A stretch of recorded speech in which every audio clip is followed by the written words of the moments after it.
Hi, this is Josh Bullivant with Trapper's Landing Lodge. This is our fishing tip of the week right now up here at the lake that's been working for us. So as you can see, I've got slip bobbers rigged up. When the bugs start to hatch, this is a great technique to find them, especially using a nice leech. Going around, use your electronics. So there is a great system that we got. So I'm going to show you how I rig my slip bobbers. So you'll see I've got a nice big slip bobber, especially when it's windy, I go a little bit bigger. You also go with a little bit bigger of a weight. So I've got a sliding slip sinker here. I've got a swivel, and then I like to add a little bit of color. So I don't like always the plain hook techniques. I'll use a 32nd ounce jig.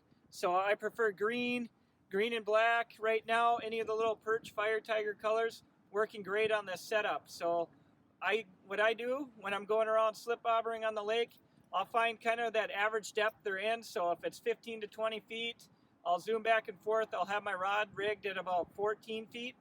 And even though it may be 4 feet above the bottom, over 20 feet or so, you're still going to get those fish that come up after them, especially with the bug hatch. So they're looking up anyways, going after those bugs. So, but you're going to look, use your electronics, find those fish. I click it into neutral, or if you have your spot lock on your Minn Kota, hit your spot lock and you'll pitch it right off the back of the boat and get those fish hopefully. So great technique to use.